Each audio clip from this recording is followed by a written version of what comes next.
જવાર જય આદિવાસી મિત્રો, કેમ છો? તમે મજામાં રહેશો? મારા એક વાર વિડીયોમાં સ્વાગત છે મિત્રો. તમે આજે એક એવી અદ્ભુત જગ્યામાં આવી ગયા છે તો તમે ક્યારે દેખી જ ન હો. અમારા સંતરામપુરમાં એવી જગ્યા પણ છે કે તમે દાહોદમાં પણ ક્યારે નહીં જેવી. દાહોદમાં આવી જગ્યા હશે મતલબ, પણ આવી નહીં હોય. તો તમે જુઓ. તો આપણે કેવી જગ્યાએ આવી ગયા શિવરાજ? આપણે સંતરામપુરના મોસ્ટ વેલકમ આવવાનો સફર કરજો. આ આવેલી છે સંતરામપુરના બાજુના આ ગામ છે આપણે હેલ્પલાઇન ગામ છે. ગડા ગામ છે આવેલી. અહીં હેલિકોપ્ટરમાં ઉતરજો આપણે. મિત્રો અહીં હેલિકોપ્ટર ઉતરે છે તો તમે કોમેન્ટ કરો. તમે જોયું હોય ક્યારે તો કોમેન્ટ કરો મિત્રો. આ છે આપણું રંગીલું સંતરામપુર. આજે અમે આવી ગયા છે સંતરામપુર. તો જો આ છે આપણી યુવરાજભાઈની ગાડી.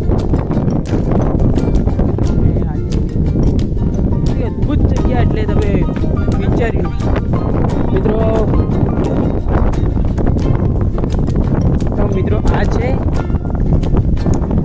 અહીં હેલિકોપ્ટર લેન્ડ થાય તો આપણે જેવા વ્યક્તિઓ અહીં રહીને દેખે, કેમ કે અહીંયા જાય તો વાગી જાય. એટલે મિત્રો દેખો આ ફેન્સિંગ લાઈન ખેંચેલી છે મિત્રો. અહીં મોદી સરકાર આવવાના હતા, ચૈતર વસાવાની મિટિંગ હતી ત્યારે.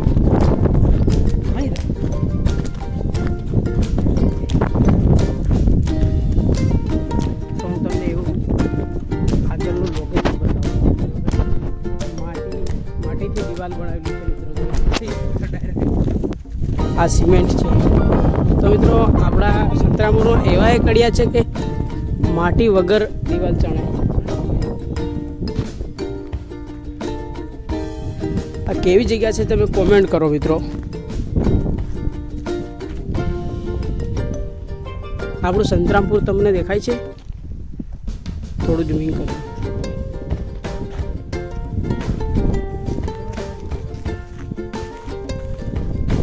મિત્રો ખરા તાપમાન આવી ગયા છે. તમે લોકેશન બતાવો.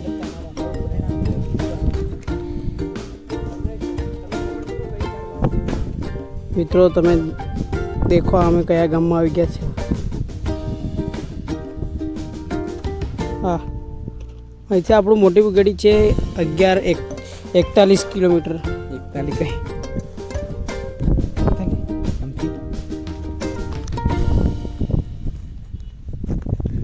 તો મિત્રો આ જો આપણું રંગીલું સંતરામપુર છે. આ મળે તો આપણે રવિ ખરાડીને મળતા જઈશું મિત્રો. ના પણ અમે બાયપાસ નીકળી ગયા છે એટલા માટે